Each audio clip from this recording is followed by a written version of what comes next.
اعوذ باللہ من الشیطان الرجیم بسم اللہ الرحمن الرحیم الحمد للہ الذی خلق السماوات والارض وجعل الظلمات والنور ثم الذین کفروا بربهم یعدلون الصلاة والسلام علی اشرف الانبیاء والمرسلین حبیب الہ العالمین ابی القاسم محمد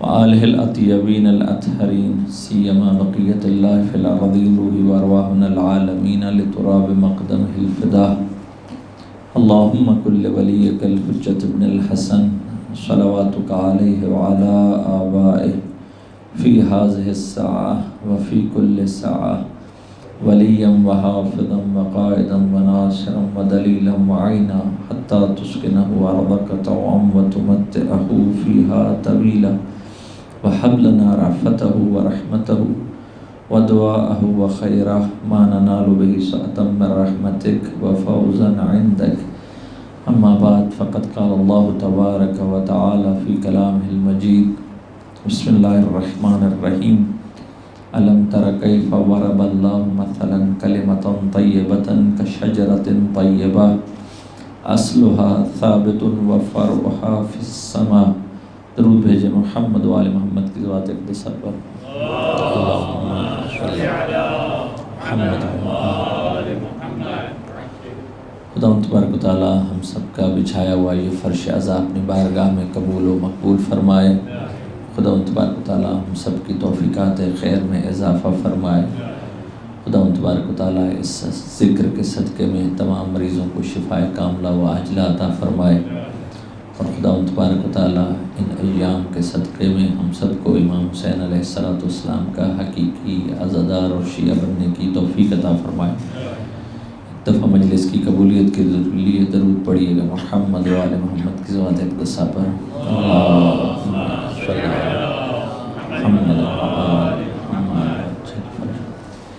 موضوع گفتگو قیام امام حسین بزبان امام حسین علیہ السلام یہ تھا، اور اس میں آپ کی خدمت میں عرض ہوا کہ مدینہ میں امام حسین علیہ السلام پہلا مرحلہ انکار بیعت کو شروع کرنے کے بعد مکہ معظمہ میں تشریف لائے، اور مکہ میں امام حسین علیہ السلام نے دوسرے مرحلے کا آغاز کیا۔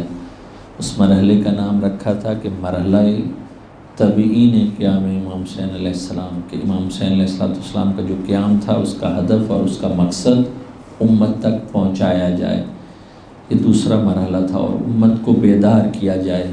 اور وجہ یہ بتائی تھی کہ مکہ کا انتخاب کیوں کیا گیا، اس لیے کہ ایام حج تھے، حج کے ایام ہونے کی وجہ سے امت اسلامی مختلف شہروں سے مکہ میں اکٹھی تھی، اور اس کو امام حسین علیہ السلام نے فرصت سمجھا اور اس فرصت سے خوب فائدہ اٹھایا۔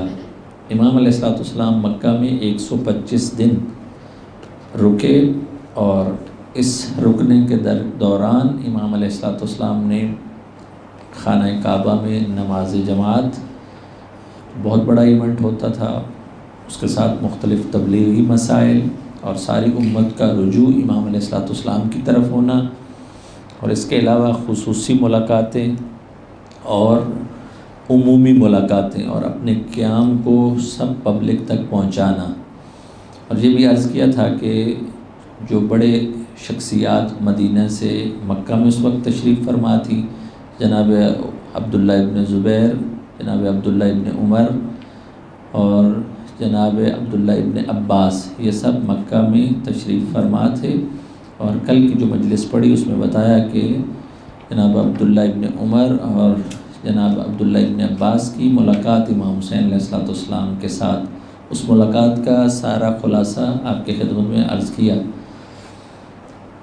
اور یہ بھی چیز بتائی تھی کہ جو بھی امام سے ملتا تھا معمولاً 3 طرح کے لوگ ہوتے تھے، یا امام کو نصیحت کیا کرتے تھے پہلے، یا امام کو مشورے دیا کرتے تھے، تجاویز دیا کرتے تھے، اور تیسرے وہ افراد تھے جو امام کی بات پر اعتراض کرتے تھے۔ اس کا مطلب یہ ہے کہ چوتھی چیز جو ہونی چاہیے تھی کہ امام سے انسان پیغام کو لے، نہ یہ کہ امام کو نصیحت کرے، نہ یہ کہ امام کو مشورے دے، نہ یہ کہ امام کے اقدام پر اعتراض کرے۔ اس کا مطلب یہ ہے کہ وہ امام کو اس لیول پر نہیں دیکھ رہا۔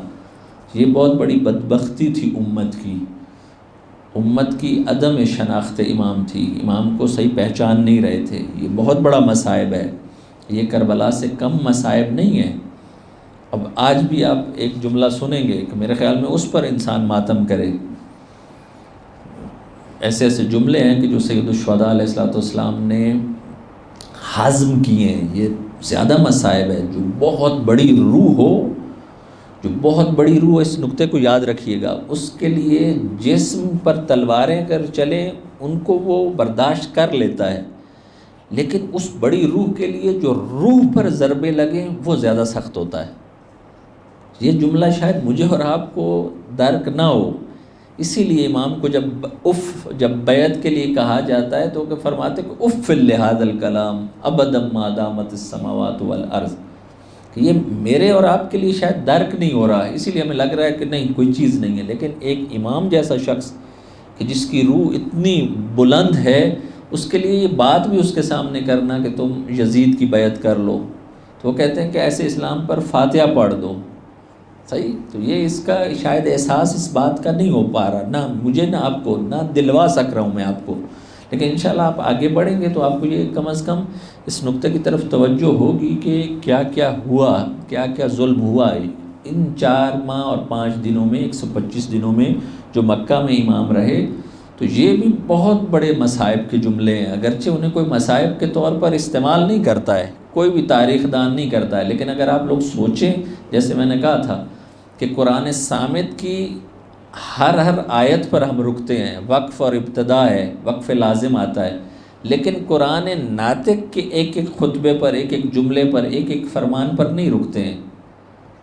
یہ پہلی مجلس میں عرض کیا تھا، اس ٹائم کم لوگ تھے، اس کو سنیے کہ قرآن صامت پر ہم ایک ایک آیت پر رکتے ہیں، اس لفظ کو سمجھنے کی کوشش کرتے ہیں، قرآن کی آیت کو، اس کے میننگ کو، اس کی تفسیر کو سمجھنے کی کوشش کرتے ہیں، لیکن قرآن ناطق کے ساتھ جو بے وفائی ہے امت کی، اور ہماری بھی کسی حد تک، کہ ہم اس کے فرامین پر ایک ایک فرمان پر نہیں رکتے ہیں، سوچتے نہیں ہیں کہ کیا کہا ہے، تب حق ادا ہوتا ہے امام کا، کہ ان کے ایک ایک جملے پر انسان رکے تب دیکھے کہ امام کیا ہے۔ بات کو آگے بڑھاتا ہوں، وہ یہ کہ جب امت اسلامی کو پتہ چلا کہ امام علیہ السلام مدینہ سے یزید کی بیعت کو انکار کر کے مکہ میں آ گئے ہیں، اب یہ خبر پھیلی۔ اس زمانے میں کوئی واٹس اپ تو تھا نہیں، موبائل تو تھے نہیں کہ فوراً 2 سیکنڈ میں دوسری جگہ پر پہنچ جائے، چند دن لگتے تھے۔ مکہ سے کوفہ خبر پہنچنے تک چند دن لگتے تھے، بصرہ تک پہنچنے میں چند دن لگتے تھے۔ اب جب امام علیہ السلام شعبان میں مکہ میں آئے، 3 شعبان میں نماز جماعت شروع کروائی، اپنے تبلیغ شروع کی، مختلف افراد سے ملنا شروع کیا، اب یہ بات آہستہ آہستہ پھیلنا شروع ہوئی۔ بصرہ میں پھیلی بات، کوفہ میں بات پھیلی، سب کو اب پتہ چلنا شروع ہو گیا کہ امام حسین علیہ السلام نے بیعت نہیں کی ہے یزید کی، اور وہ مکہ تشریف لے آئے ہیں۔ اب اس کے ریاکشن کے طور پر ہمیں تاریخ میں کچھ چیزیں ملتی ہیں۔ وہ کیا؟ وہ یہ چیز ملتی ہے کہ جیسے یہ خبر پہنچی تو مختلف شہروں کا ریاکشن بھی مختلف تھا۔ مثلا مدینہ سے نکل کے آئے تھے امام علیہ السلام، مدینہ والوں کا اور ریاکشن تھا، مکہ میں تھے ان کا اور تھا، توجہ رکھیے گا، بصرہ والے تھے ان کا اور ریاکشن تھا۔ لیکن ہمیں ایک شہر ملتا ہے کہ ایک شہر والوں نے کچھ، ان کا ریاکشن سب سے مختلف تھا۔ جب امام نے بیعت سے انکار کیا اور یہ خبر مختلف جگہوں پر پہنچی تو اس شہر کا، وہ کون سا شہر تھا؟ کوفہ۔ کوفہ والوں کا ریاکشن مختلف تھا بقیہ شہروں کی نسبت۔ ہوا کیا؟ جب کوفہ والوں کو یہ خبر پہنچی کہ امام حسین علیہ السلام نے بیعت نہیں کی، انکار کر دیا ہے، تو کوفہ کے کچھ بڑے شیعہ یہ جناب سلیمان ابن سرد خزائی کے گھر میں اکٹھے ہوئے، میٹنگ کی۔ جناب سلیمان ابن سرد خزائی، یہ جو توابین کے بڑے تھے، انہوں نے اپنے گھر میں خاص شیعوں کو بلایا کوفہ میں۔ اب بات مجھے سمجھانی ہے مکہ کے زمانے کی، لیکن اس وقت تک سمجھ میں نہیں آئے گی جب تک یہ کوفہ کو پورشن نہیں بتاؤں گا۔ اب بحث جو ہے وہ یہ ہے کہ یہ کوفہ میں میٹنگ ہوئی اور جناب سلیمان ابن سرد خزائی نے خاص شیعوں کو بلا کر یہ بتایا کہ خبر یہ آئی ہے کہ امیر شام اس دنیا سے چلا گیا ہے، اور امام علیہ السلام نے امیر شام کے بعد یزید کی بیعت سے انکار کیا ہے، اور امام حسین علیہ السلام اب مکہ میں ہیں۔ یہ سلیمان ابن سرد خزائی دوسرے کوفہ کے بڑے جو رؤساء ہیں، جو بڑے بزرگ شیعہ ہیں، ان کو اپنے گھر میں بلا کے میٹنگ کر رہے ہیں، ان کو بتا رہے ہیں کہ یہ سچویشن، یہ خبر ہے میرے پاس۔ اب ان کو یہ کہتے ہیں کہ آپ سے گزارش یہ ہے، جو بڑے شیعہ ہیں، ابھی نام بھی آپ کی خدمت میں عرض کروں گا، کہتے یہ ہیں کہ سیم جملے اگر کہوں تو وہ یہی ہیں کہ آپ جو شیعہ ہو وہ امام حسین کے ماننے والے شیعہ ہو، اور امام حسین کے والد علی ابن ابی طالب کے ماننے والے بھی ہو تم۔ اب یہ ساری سچویشن میں آیا تم ڈیسیژن لیتے ہو کہ امام حسین کی مدد کرو گے، ان کے لیے لڑو گے؟ اگر کنفرم ہے تمہیں لڑو گے تو تب امام حسین کو ہم کوفہ میں دعوت دیں، اگر سستی کرو گے، ڈر جاؤ گے، خوف تمہارے پر طاری ہو جائے گا تو پھر نہ بلاؤ۔ یہ کس نے بات کی؟ جناب سلیمان ابن سرد خزائی نے بڑے شیعوں کو کوفہ میں۔ تو ان بڑے شیعہ جو تھے، ابھی نام بھی لوں گا، انہوں نے کہا کہ نہیں، آپ بلائیں اور ہم اپنی جانیں امام حسین علیہ السلام پر فدا کر دیں گے۔ یہ جملے ہی ہیں تاریخ میں۔ تو جناب سلیمان ابن سرد خزائی نے کہا کہ ٹھیک ہے، اگر تم لوگ اتنے تیار ہو تو ٹھیک ہے، ابھی اسی ٹائم ہی لیٹر لکھو امام حسین کو۔ صحیح، سارے تیار ہو گئے، سب نے لیٹر لکھا۔ وہ لیٹر آپ کو پڑھ کے سنانے لگا ہوں۔ بسم اللہ الرحمن الرحیم، للحسین ابن علی من سلیمان ابن سرد۔ یہ لیٹر لکھا جا رہا ہے، بسم اللہ الرحمن الرحیم، سلیمان امام حسین علیہ السلام کی طرف یہ لیٹر ہے۔ کس کی طرف سے ہے؟ پہلا نام من سلیمان ابن سرد خزائی، دوسرا نام والمسیب ابن نجبہ، یہ دوسرے، تیسرے ورفعت ابن شداد یا رفعت ابن شداد، یہ تیسرے، چوتھے وحبیب ابن مظاہر، کوفہ کی بات ہے، وشیعت ہی من المؤمنین والمسلمین من اہل الکوفہ۔ اور یہ بھی، یہ جو چار نام لیے ہیں، اور اس کے علاوہ اور شیعہ بھی اور اہل کوفہ کے اور لوگ بھی، اس کا مطلب خاص خاص لوگ تھے، ان سب کی طرف سے لیٹر امام حسین علیہ السلام کو لکھا جا رہا ہے۔ کیا لکھا جا رہا ہے؟ پہلا نقطہ سلام علیک، کہ آپ پر سلام ہو، امام حسین کو لیٹر لکھ رہے ہیں۔ اس کے بعد کیا؟ مختصر ہے، یعنی لمبا نہیں ہے لیٹر۔ پھر یہ لوگ لکھتے ہیں کہ اس خداوند تبارک و تعالیٰ کی حمد و ثنا ہے کہ جس نے ایسے شخص کو، جو ہمارا دشمن تھا، جو ستمگر تھا، جو کینہ توز تھا، ہمارے شیعوں کے بارے میں کینہ اپنے دل میں رکھتا تھا، اس کو اٹھا لیا ہے، اور امت اس کے جانے سے امت خوشحال ہے۔ وہ کیا کرتا تھا؟ یہ امیر شام کی طرف اشارہ ہے کہ وہ دھوکے باز تھا، وہ بیت المال میں خرد برد کیا کرتا تھا، امت اس سے راضی نہیں تھی، اور راضی نہ ہونے کے باوجود بھی وہ امت کی باغ ڈور اس کے ہاتھ میں تھی۔ اللہم صلی علی محمد۔ اور اس نے سارا پیسہ ستمگروں اور ظالموں کے لیے مختص کر دیا تھا، نیک لوگوں کو مروا دیتا تھا اور برے لوگوں کو زندہ رکھتا تھا، اور خدا کی رحمت سے دوری ہو اس شخص کے لیے، اسی طرح کہ جس طرح قوم سمود خدا کی رحمت سے دور تھی۔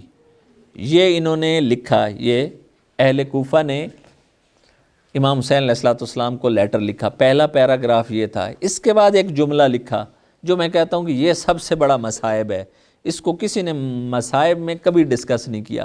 کوفہ کے مین شیعہ امام حسین علیہ السلام کو لیٹر لکھ رہے ہیں، اور یہ والا جملہ لکھ رہے ہیں، کیا کہ انہو لیس علینا امام، کہ امام حسین کو لکھ رہے ہیں کہ ہمارا کوئی امام نہیں ہے، فاقبل الینا، آپ ہماری طرف آئیے۔ یہ مصائب کا جملہ ہے یا نہیں؟ کہ جو لیٹر لکھ رہے ہیں وہ شیعہ ہیں اور بڑے بڑے شیعہ نام ہیں، وہ خود کہہ رہے ہیں کہ ہمارا کوئی امام ہی نہیں ہے۔ اس امام کا کیا مطلب ہے؟ اگرچہ اس امام کا مطلب یہی ہے کہ ہمارے پاس کوئی پولیٹیکل لیڈر نہیں ہے جو آ کر تحریک کو سنبھالے، جو آ کر یزید کے خلاف لڑے۔ لیکن اب سوال آپ سے یہ پوچھتا ہوں کہ امت کو یہ کہنا چاہیے کہ ہمارے پاس کوئی امام نہیں ہے، امام ہمارے پاس آئے، یا امت کو اٹھ کے جانا چاہیے امام کے پاس؟ امت کو امام کے پاس اٹھ کے جانا چاہیے، امت کو رسول کے پاس اٹھ کے جانا چاہیے، یا رسول کو امت کے پاس آنا چاہیے؟ امت کو رسول کے پاس جانا چاہیے۔ کعبہ کو امت کے پاس آنا چاہیے یا امت کو کعبہ کے پاس جانا چاہیے؟ امت ساری کعبہ کے پاس جائے۔ امام بھی کعبہ کی طرح ہے کہ امت یہ جملے نہ کہتی، یہ امام نے جب پڑھا ہوگا تو کیا ان کی کیفیت ہوگی کہ خود امام کو کہہ رہے ہیں کہ ہمارا کوئی امام نہیں ہے۔ کون کہہ رہا ہے؟ شیعہ کہہ رہے ہیں۔ توجہ فرمائی آپ نے، یہ شیعہ جملہ کہہ رہے ہیں کہ ہمارا کوئی امام نہیں ہے، آپ ہمارے پاس آئیے۔ توجہ فرمائی آپ نے۔ اور آگے کہتے ہیں کہ ایک دفعہ درود پڑھیے محمد و آل محمد کی ذات اقدسہ پر۔ اللہم صلی بس جو میں آپ کی خدمت میں عرض کر رہا تھا کہ یہ بہت بڑا مصائب ہے اگر انسان اس کو سوچے کہ امام کو یہ جملہ لکھا جا رہا ہو کہ ہمارا کوئی امام نہیں ہے، آپ ہمارے پاس آئیے، آ کے لیڈ کیجیے ہمیں۔ اور امام کے معنی میں کیا لے رہے ہیں؟ جو پولیٹیکل لیڈر ہے، سیاسی لیڈر ہے، نہ یہ کہ امام کا جو مقام بنتا ہے، امام جیسے بتایا تھا، یعنی مرجعیت دینی بھی اس کے پاس ہو، پولیٹیکل پاور بھی اس کے پاس ہو، دنیا اور آخرت کی ولایت بھی اس کے پاس ہو۔ یہ معنی وہ نہیں لے رہے تھے۔ امام فقط یعنی وہ جو آ کر سیاسی طور پر ہمیں لیڈ کرے، یہ امام حسین علیہ السلام کو یہ لکھ رہے ہیں۔ اور پھر آگے یہ کہہ رہے ہیں کہ آپ ہماری طرف جلدی آئیے، اور اس کے بعد کہتے ہیں کہ ہمیں امید ہے کہ آپ آئیں گے تو ہم راہ راست پر ہدایت ہوں گے۔ اس کے بعد یہ لکھتے ہیں کہ ہم کوفہ میں نماز جمعہ میں بھی اور عید میں بھی، جو کوفہ کا گورنر ہے نعمان ابن بشیر، امیر شام کی طرف سے وہ گورنر تھا، اور یزید کے اوائل کے دور میں بھی کوفہ کا گورنر وہی تھا، ہم اس کی نماز جمعہ میں بھی شرکت نہیں کرتے ہیں اور عید میں بھی شرکت نہیں کرتے ہیں۔ اور اگر آپ ہمیں کال دیں کہ آپ آ رہے ہیں تو ہم اس کو کوفہ سے بھی نکلوا دیں گے اور شام تک اس کا تعاقب کریں گے، شام تک اس کو چھوڑ کے آئیں گے۔ اس کے بعد کیا لکھتے ہیں؟ والسلام۔ یہ پہلا لیٹر ہے جو کوفہ کے بڑے بڑے لوگ امام حسین علیہ السلام کو لکھ رہے ہیں۔ آپ نے اور میں نے یہ سنا ہوا ہے کہ امام حسین علیہ السلام کو 12,000 لیٹر لکھے گئے۔ کہاں سے؟ کوفہ سے۔ لیکن آج تک ہم نے نہیں سنا کہ لیٹر میں کیا لکھا ہے انہوں نے۔ آج شاید آپ نے سنا ہو کہ یہ جو لیٹر لکھا تھا اس کا ٹیکسٹ کیا ہے۔ اب دوسرا ایک لیٹر سنیے، یہ ایک گروپ نے لیٹر لکھا۔ اب یہ جو خبر پہنچی دوسرے لوگوں تک، تو اب دوسروں نے بھی آہستہ آہستہ لیٹر لکھنا شروع کر دیے۔ اس کی وجہ بھی بتاتا ہوں۔ تاریخ نے یہ بتایا کہ یہ جو پہلا لیٹر گیا ہے، یہ 10 ماہ مبارک رمضان کو مکہ میں یہ لیٹر پہنچا ہے۔ اس کا مطلب یہ شعبان میں امام علیہ السلام مکہ میں آئے تھے اور کچھ دن گزر گئے، 10 رمضان کو یہ لیٹر کوفہ والوں کا امام حسین علیہ السلام کو پہنچا۔ پھر دوسرا لیٹر یہ کس کا ہے؟ یہ بھی کوفہ والوں کا ہے، لیکن ایک دوسرا گروپ ہے۔ بسم اللہ الرحمن الرحیم للحسین ابن علی من شیعتہ من المؤمنین والمسلمین۔ نام نہیں لکھا ہوا کہ کنہوں نے لکھا ہے، لیکن یہ لکھا ہے مسلمانوں کی طرف سے اور شیعوں کی طرف سے۔ کس کو؟ امام حسین علیہ السلام کو۔ جملہ کیا ہے؟ یہ جملہ بھی غور سے سنیے گا، 2 لائنیں ہیں فقط۔ اما بعد، یعنی حمد و ثنا کے بعد جو یہ لکھ رہے ہیں، کہہ رہے ہیں کہ فإن الناس ينتظرونك، کہ اے امام لوگ آپ کے منتظر ہیں۔ لا رأی لہم غیرک، ان کی نظر آپ کے علاوہ کسی پر نہیں ہے، آپ کو ہی دیکھ رہے ہیں، آپ کی راہ ہی تک رہے ہیں۔ آگے لفظ کیا لکھے ہوئے ہیں؟ 4 دفعہ کہتے ہیں کہ فالعجل العجل ثم العجل العجل والسلام، کہ العجل العجل، جلدی آئیے جلدی آئیے، 4 دفعہ لکھا ہوا ہے جلدی آئیے آپ۔ اور میں اور آپ بھی آج کل کیا پڑھ رہے ہیں؟ العجل العجل کہہ رہے ہیں یا نہیں کہہ رہے ہیں؟ کہہ رہے ہیں۔ یہی لفظ ہیں جنہوں نے امام علیہ السلام کو کوفہ والوں نے، یہ ایک گروپ نے لیٹر لکھا، یہ دوسرا گروپ۔ تیسرا گروپ، کون لیٹر لکھ رہا ہے؟ آپ کو تعجب ہوگا، یہ تیسرا گروپ وہ ہے جو قاتلان امام حسین علیہ السلام ہیں۔ شبس ابن ربی، حجار ابن ابجر، یزید ابن حارث، عروت ابن قیس، عمر ابن حجاج زبیدی، محمد ابن عمر تمیمی، یہ لیٹر لکھ رہے ہیں ایک لائن کا امام حسین علیہ السلام کی طرف۔ اس کا کیا خلاصہ ہے؟ اس کا خلاصہ یہ ہے کہ بسم اللہ کے بعد یہ لکھتے ہیں کہ اشارے میں ایک لائن لکھی اشارے کنائے میں کہ جو باغ ہے وہ بہت سبز ہو چکا ہے، اور جو اس کے پھل ہیں باغ کے درختوں کے وہ پک چکے ہیں، اور آپ کے سپاہی آمادہ ہیں، آ جائیے والسلام۔ یہ کون لکھ رہے ہیں کوفہ سے؟ جو بعد میں کربلا میں قاتلان امام حسین علیہ السلام میں شامل تھے۔ اور امام نے جب، یہ بھی نکتہ کہہ دوں، یہاں کہنا نہیں تھا لیکن یہ آ گیا ذہن میں تو کہہ دوں، امام علیہ السلام جب 10ویں کے دن، عاشور کے دن، امام علیہ السلام جب مخاطب ہوئے لشکر اسی یزیدی کو، لشکر عمر سعد کو، تو امام علیہ السلام نے کہا کہ کہاں ہیں حجار ابن ابجر؟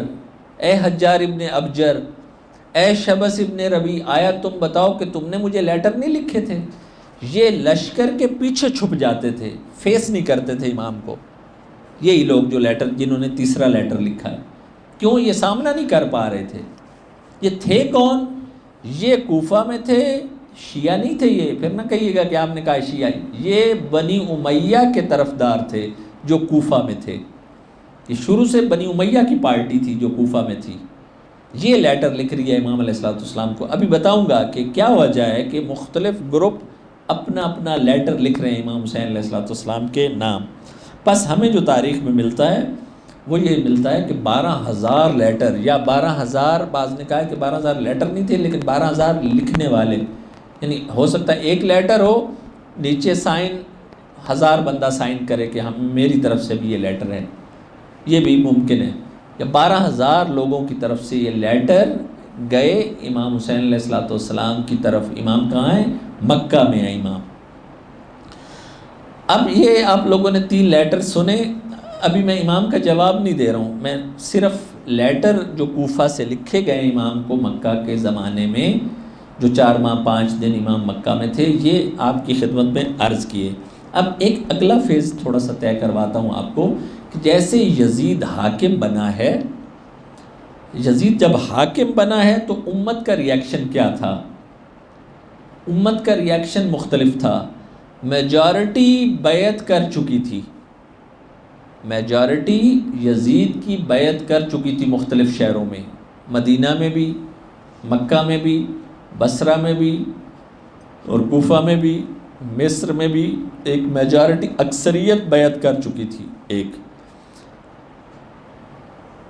کچھ لوگ خاموش تھے، سکوت انہوں نے اختیار کر لیا تھا، بیعت نہیں کی تھی لیکن چپ ہو گئے تھے۔ ایک یہ بھی گروپ تھا مختلف جگہوں پر۔ تیسرا گروپ کیا تھا کہ جس نے بیعت نہیں کی تھی اور جو سکوت بھی، چپ بھی نہیں تھا لیکن اعتراض کرتا تھا، باتیں کرتا تھا، پیچھے باتیں کرتا تھا، سامنے نہیں باتیں کرتا تھا، کوئی سٹیپ لینے کے لیے تیار نہیں تھا۔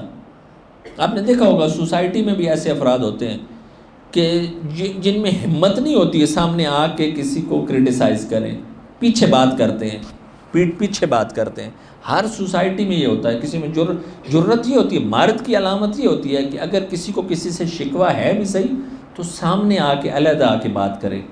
پیچھے جو ہے یہ تو مردوں کی علامت نہیں ہوتی ہے، وہ اشبہ الرجال ہوتا ہے۔ کوئی بھی بات ہو، اپنی زندگی میں بھی یہ اصول بنائیے۔ ہم میں سے کوئی بھی معصوم نہیں ہے، خطا کار ہیں سب، لیکن اگر کسی کو کسی سے شکایت ہو بھی صحیح تو آ کے بات کیجئے، یہ نہ کہیے کہ دوسرے کو بات کہے کہ وہ پہنچائے، یہ مردانگی نہیں ہوتی ہے، صحیح۔ بس یہ جو تھے یہ بھی مرد نہیں تھے حقیقت میں، جو یزید پر اعتراض کرتے تھے یا مذمت کرتے تھے لیکن کھل کے نہیں، بس کبھی کبھی کسی محفل میں بیٹھ گیا اور کہا وہ یزید برا ہے، اس کو نہیں ہونا چاہیے تھا، اس حد تک، اس لیول تک۔ یہ امت کا ریاکشن تھا، میجارٹی نے بیعت کر لی تھی، اور کچھ لوگ ایسے تھے کہ وہ ساکت تھے، خاموش تھے، اور کچھ لوگ اعتراض کرتے تھے فقط باتوں کی حد تک، پریکٹیکلی کچھ بھی نہیں۔ امام حسین علیہ السلام کے ساتھ آئے تھے؟ نہیں، بس فقط بات کر دینا اس لیول تک کی۔ اب اگلا سوال یہ ہے کہ اس ساری جو سچویشن ہے اس میں ہم دیکھتے ہیں کہ سارے شہر خاموش ہیں، مدینہ اٹھا نہیں ہے، امام کے حق میں نہیں اٹھا ہے یزید کے خلاف، مکہ خاموش ہے، مکہ بھی نہیں اٹھا ہے، ابھی تو مکہ میں ہے امام علیہ السلام لیکن نہیں اٹھا ہے، بصرہ وہ بھی نہیں اٹھا ہے، مصر وہ بھی نہیں اٹھا ہے کہ اس کے لوگ اٹھ کھڑے ہوں یزید کے خلاف، نہیں، سب شہر خاموش ہیں۔ ہمیں ایک شہر نظر آتا ہے کہ جس میں ایک حرکت آئی ہے، جس میں جو اٹھا ہے، وہ کون سا شہر ہے؟ وہ کوفہ ہی ہے، وہ کوفہ ہی ہے کہ جہاں سے کم از کم پہلا سٹیپ لیا گیا ہے کہ لوگوں نے کیا کیا ہے، کم از کم گھر میں میٹنگ بلائی ہے اور اس کے بعد لیٹر لکھنا شروع کیے ہیں۔ اس کا مطلب ہے کچھ ریاکشن کوفہ والوں کی طرف سے آیا ہے امام علیہ السلام کے پاس یزید کے خلاف۔ ٹھیک، اب سوال یہ ہے کہ میرا آپ سے یہ سوال ہے کہ کوفہ والے کیوں اٹھے ہیں؟ مدینہ والے نہیں اٹھے، مکہ والے نہیں اٹھے، امام کا ساتھ نہیں دیا، بصرہ والے نہیں اٹھے، مصر والے نہیں اٹھے، دوسرے اور شہروں والے نہیں اٹھے، کوفہ والے کیوں اٹھے ہیں؟ وہ کیوں لیٹر لکھ رہے ہیں؟ امام نے ابھی تک کچھ بھی نہیں ان کو لکھا کہ میں قیام کر چکا ہوں تم کھڑے ہو جاؤ، نہیں، وہ لکھ رہے ہیں امام کو۔ کہیں بھی تاریخ میں نہیں لکھتا کہ امام حسین علیہ السلام نے ان کو لیٹر لکھا ہو، نہیں، انہوں نے پہلے لکھا ہے۔ سوال یہ ہے کہ کوفہ والے کیوں کھڑے ہو رہے ہیں یزید کے خلاف، اس بنو امیہ کی حکومت کے خلاف؟ آپ اور میرے ذہن میں جو جواب ہے وہ ناقص جواب ہے، میرے اور آپ کے ذہن میں یہ جواب ہے کہ کوفہ ایک شیعہ شہر تھا اس لیے کوفہ والے اٹھے ہیں، جبکہ حقیقت میں ایسا نہیں ہے۔ یہ آپ کی غلط فہمی دور کرنے جا رہا ہوں۔ ایک دفعہ درود پڑھیے محمد و آل محمد کی ذات اقدسہ پر، اللہ محمد۔ کوفہ کی جس نے ہسٹری پڑھی ہو تو اس کو پتہ چلے گا۔ اب میں اگر کوفہ کی ہسٹری بتاؤں گا تو شاید یہ مجلس نکل جائے گی، ابھی ٹائم بھی دیکھ رہا ہوں تو زیادہ ہو گیا ٹائم، اپنے اصل مقصد کی طرف آتا ہوں، شارٹ کرتا ہوں۔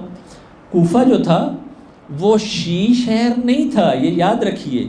کوفہ میں مسلمان تھے، غیر مسلم بھی تھے، کوفہ میں مسیحی تھے، یہودی تھے، مجوسی بھی تھے، ایرانی جو اس ٹائم تھے مجوسی، وہ لوگ بھی تھے۔ کوفہ میں شیعہ بھی تھے، کوفہ میں بنو امیہ کے سپورٹر بھی بڑی تعداد میں تھے، اور کوفہ میں عام پبلک بھی تھی۔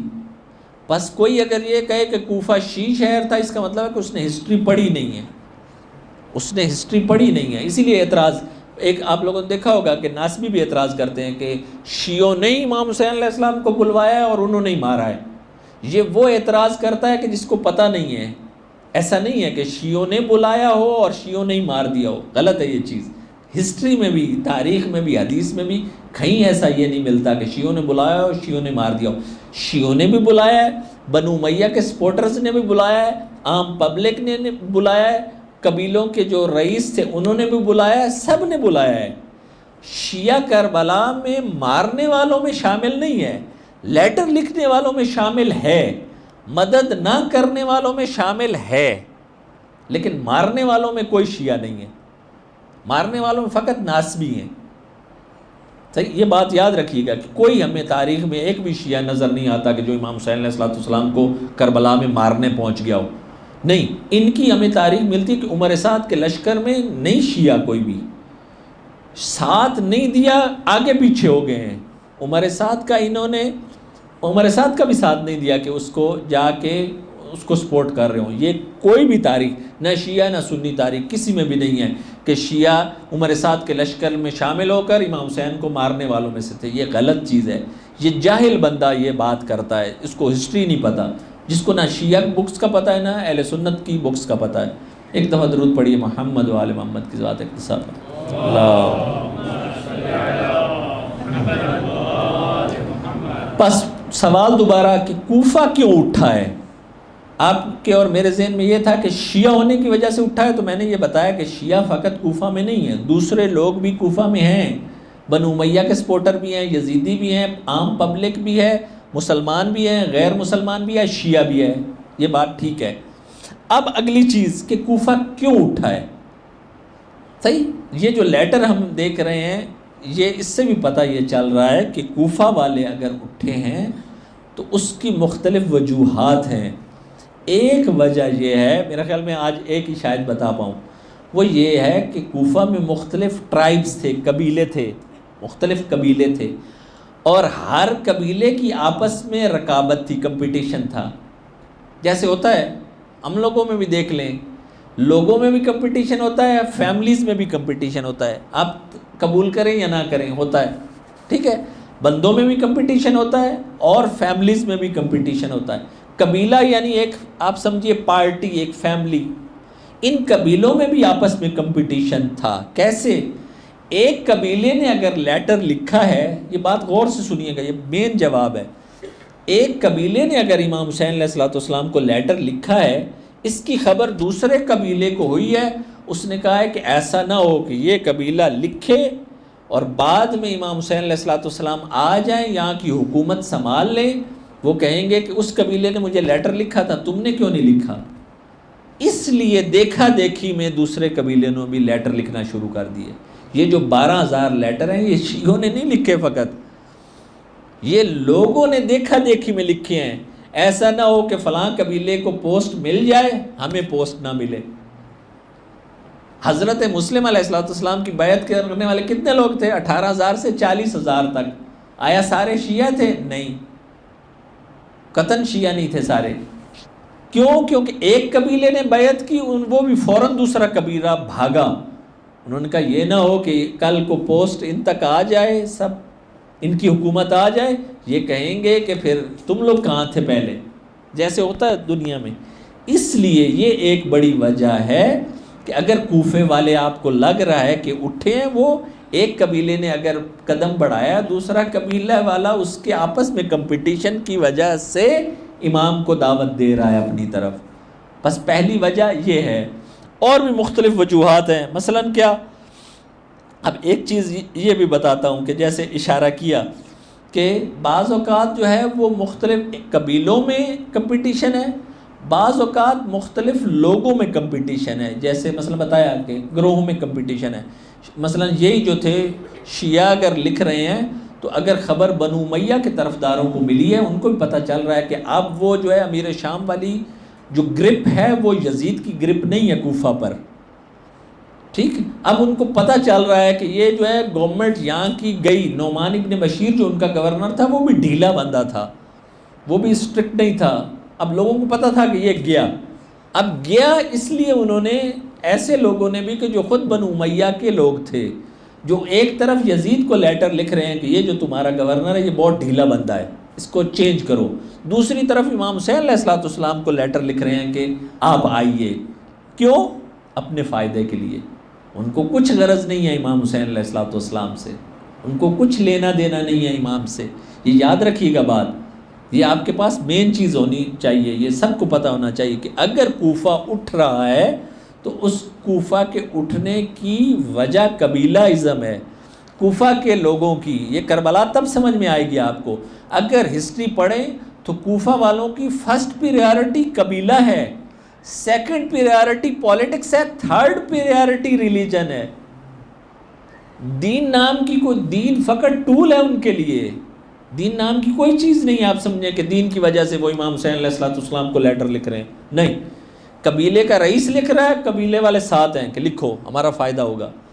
دوسرا پریارٹی کون سی؟ پولیٹکس، سیاست، کہ ایسا نہ ہو کہ یہ لوگ آ جائیں تو پھر ہمیں حصہ نہ ملے اپنا. دین تھرڈ پریارٹی ہے کوفہ والوں کی، قطعاً بھی دین کی وجہ سے. اسی لیے میں کہہ رہا ہوں کہ جو انسان اس کو سمجھے گا، جو اس ساری بات کو سمجھے گا کہ قبیلہ ان کے لیے فرسٹ پریارٹی ہے. رسول نے قبیلے کا سسٹم ختم کیا تھا، اور یہ کیا ہے کہ دوبارہ قبیلہ ازم جو ہے وہ آ رہا ہے. قبیلہ یعنی آج کل پارٹی ہوگی، جو پولیٹیکل پارٹیز ہوتی ہیں وہی ہوتا ہے کہ فقط اسی کو ووٹ دینا ہے، دوسرے کو نہیں دے سکتے آپ. ٹھیک، تو رسول اللہ نے یہ سب سسٹم ختم کیے تھے. فقط مسلمان، قبیلہ سب سسٹم ختم. ان اکرمکم عند اللہ اتقاکم. اور قبیلے بھی ہیں اگر تو کس کے لیے؟ جعلناکم شعوبا وقبائل لتعارفوا، فقط انٹروڈکشن کے لیے، اور اس کی کوئی حیثیت نہیں ہے. خوجہ شیعہ اثنا عشری جماعت فقط تعارف کے لیے، کوئی بلند نہیں ہو جاتا کہ اس کا بڑا مرتبہ ہو گیا، نہیں. میں کہوں سادات اس کے لیے کہ بہت بڑا حیثیت ہو جائے، وہ خداوند تبارک و تعالیٰ کی طرف سے عنایات ہیں، کوئی شک نہیں، لیکن اس کی وجہ سے لوگوں پر انسان برتری جمانے لگ جائے، یہ غلط ہے چیز. صحیح، کوئی قبیلہ، کوئی فیملی، کوئی خاص پارٹی اللہ کے نزدیک وہ بلند نہیں ہو جاتی. بس کوفہ والوں کے لیے بھی یہ سب سے بڑی مصیبت تھی کہ ان کی سب سے پہلی پریارٹی قبیلہ تھا، پھر پولیٹکس، پھر دین. دین نام کی کوئی چیز نہیں تھی جو ہم سمجھیں کہ وہ دین کو فالو کر کے امام کو اٹھا رہے تھے، اس تحریک کو اٹھا رہے تھے. باقی بھی بہت سی چیزیں ہیں، انشاءاللہ خدا تبارک و تعالیٰ نے اگر توفیق دی تو بتاؤں گا کہ کوفہ والے کیوں اٹھے ہیں، کیوں مدینہ والے نہیں اٹھے، کیوں مکہ والے نہیں اٹھے، کیوں بصرہ والے نہیں اٹھے، اور یہ کیوں اٹھے ہیں. تو اس میں دو وجہ بتائی ہیں، ایک قبیلے کی وجہ سے اٹھے ہیں، اور ایک مختلف افراد. شیعہ اگر اٹھا ہے تو بنی امیہ والا بھی اٹھا ہے کہ اس کو بھی یہ نہ ہو کہ وہ پیچھے رہ جائے، جب ان کو پوسٹیں ملیں گی یہ نہ ہو کہ ہمیں پوسٹیں نہ ملیں، اس وجہ سے اٹھا ہے. اور بھی بہت سی وجوہات ہیں اس قیام کو سمجھنے کے لیے. تو انشاءاللہ اگلی مجالس میں ہم آپ کی خدمت میں وہ عرض کریں گے. خداوند تبارک و تعالیٰ سے دعا ہے کہ خداوند تبارک و تعالیٰ مقصد قیام امام حسین علیہ السلام کو سمجھنے اور اس پر عمل کرنے کی توفیق عطا فرمائے. صلی اللہ علیہ یا ابا عبداللہ وعلی الارواح التي حلت بفنائک علیک منی سلام اللہ ابدا ما بقیت وبقی اللیل والنہار ولا جعلہ اللہ آخر العہد منی لزیارتکم. سب مل کے السلام علی الحسین وعلی علی ابن وعلی اولاد الحسین وعلی اصحاب الحسین. السلام علی حسین وعلی علی ابن الحسین وعلی اولاد الحسین وعلی اصحاب الحسین جميعا ورحمۃ اللہ وبرکاتہ. بس انتہائی مختصر چند جملے آپ کی خدمت میں عرض کرنے. یہ جو اسیری ہے کہ انسان اسیر ہو جائے، یہ بھی ایک ایسی چیز ہے کہ جس کی ہمیں مثال نہیں ملتی ہے. اسلام کے جو قوانین ہیں اس میں کبھی بھی ایسا نہیں ہوتا ہے کہ ایک مسلمان دوسرے مسلمان کو اسیر کرے، اسیر بنا لے. مسلمانوں کی آپس میں جنگیں ہوتی رہی ہیں لیکن کبھی بھی یہ چیز نہیں ہوئی. اگر ایک مسلمان دوسرے مسلمان کو اسیر بنا لیتا تو امیر المومنین جنگ جمل میں بہتوں کو اسیر بنا لیتے، جنگ صفین میں بہتوں کو اسیر بنا لیتے، لیکن ایسا کام نہیں کیا ہے امیر المومنین نے. آپ یہ بات یاد رکھیے، یہ بدعت کن کی طرف سے شروع کی گئی ہے؟ اسی بنو امیہ کی طرف سے شروع کی گئی ہے. امیر شام کے ساتھی بصر ابن ارتاد کی طرف سے شروع کی گئی ہے کہ جب یمن پر اس نے حملہ کیا ہے نا تو اس ٹائم یمن کے مسلمانوں کو اسیر بنا لیا. اس سے پہلے ہمیں کسی جگہ پر نہیں ملتا ہے کہ مسلمانوں کی آپس میں لڑائی ہو اور ایک مسلمان دوسرے مسلمان کو قیدی بنا لے. یہ قوانین اسلام کا مذاق اڑانے کی بات ہے. یہ فقط بنو امیہ کی حکومت تھی کہ جو مقدسات کی اہانت کر رہی تھی. اب یہ ذہن میں یہ تصور لائیے، جو بھی اس بات کو درک کر جائے گا تو اس کے لیے یہ بڑا مصائب ہو جائے گا جو بات ذہن میں سوچ لے گا اور سمجھ لے گا اس کے لیے بہت بڑا مصائب کا یہ جملہ ہوگا کہ آپ تصور کیجئے کہ بانی اسلام رسول اللہ کے خاندان، رسول وہ ہیں صاحب تشریع ہیں، آکام کو بیان کرنے والے ہیں، آکام کو شرع کرنے والے ہیں، شریعت بتانے والے ہیں اللہ تبارک و تعالیٰ کی طرف سے۔ آپ تصور کر سکتے ہیں کہ رسول کی رحلت کے 50 سال کے بعد رسول کی نواسیوں کو اسیر بنا لیا جائے، رسول کی نواسیوں کو اسیر بنا لیا جائے، رسول کے بچوں کو، آل رسول کو اسیر بنا لیا جائے، ہاتھوں میں رسن پہنا دیے جائیں، اونٹوں پر بٹھا دیا جائے، سروں سے چادریں اتار لی جائیں۔ حتیٰ کہ امام باقر علیہ السلام کی حدیث ہے، امام 4 سال کے تھے اس وقت، فرماتے ہیں کہ ہم چھوٹے بچوں کے ہاتھوں میں بھی رسن تھے، ہم چھوٹے بچوں کو بھی اس طرح قید کیا گیا تھا۔ امام علیہ السلام کی یہ روایت ہے، امام کی یہ روایت ہے۔ اجرکم علی اللہ، اجرکم علی اللہ۔ عزادارو، ایک عالم گزرے، ان کا نام تھا ملا سلطان علی، یہ زائدان کے بہت بڑے عابد شخص تھے۔ انہوں نے خواب میں امام زمانہ جل اللہ تعالیٰ فرج الشریف کو دیکھا، زیارت کی ان سے۔ انہوں نے امام سے یہ جملہ پوچھا، کہا کہ یا امام زمان، یہ جو زیارت نائیہ کا یہ جملہ جو ہے کہ آپ فرماتے ہیں فَلَأَنْدُبَنَّكَ صَبَاحًا وَمَسَاءً وَلَا أَبْكِيَنَّ عَلَيْكَ بَدَلَ الدُّمُوعِ دَمًا، کہ میں خون کے آنسو روتا ہوں، میں خون کے آنسو روتا ہوں۔ آیا امام زمان یہ جملہ صحیح ہے؟ تو امام زمانہ جل اللہ تعالیٰ فرج الشریف نے جواب دیا، ہاں یقیناً یہ جملہ صحیح ہے۔ اب ملا سلطان علی آگے بڑے خواب میں اور امام زمانہ سے پوچھتے ہیں کہ یا امام، آپ خون کے آنسو کس لیے روتے ہیں؟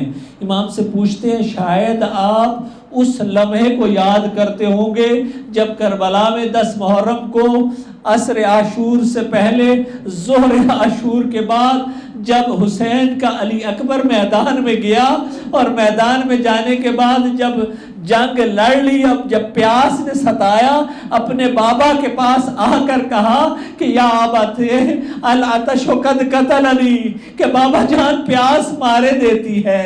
بابا نے کہا کہ اے علی اکبر، اپنی زبان کو میری زبان میں دے۔ جب علی اکبر نے اپنی زبان کو حسین کے منہ میں ڈالا تو اپنے مولا اور اپنے بابا کی زبان کو جب خشک پایا، باہر نکال کے کہتے ہیں بابا آپ کی زبان تو میری زبان سے زیادہ خشک ہے۔ حسین نے کہا اے علی اکبر، باپ کی غربت کا اندازہ اس سے لگا لے کہ باپ کے پاس ایک گھونٹ پانی کا نہیں ہے، اگر ہوتا تو علی اکبر تجھے دے دیتا۔ اے علی اکبر، اب چند لمحوں بعد نانا حوض کوثر سے سیراب کریں گے۔ ملا سلطان علی فرماتے ہیں یا امام زمان، آپ علی اکبر کے مصائب پر خون کے آنسو بہاتے ہوں گے۔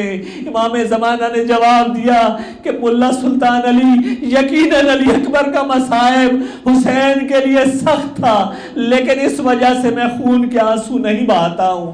پھر ملا سلطان علی نے پوچھا کہ یا امام زمان، آپ یقیناً عباس علمدار جب میدان میں گئے ہوں گے، جب دایاں بازو قلم ہو گیا ہوگا، جب بایاں قلم ہو گیا ہوگا، یہ جملے جب عباس نے کہے ہوں گے کہ واللہ ان قطعتم یمینی انی احامی ابدا عن دینی، کہ اے ظالمو، اگر تم عباس کے بازو قلم کر دو گے تب بھی عباس علمدار دین کی نصرت سے پیچھے نہیں ہٹیں گے۔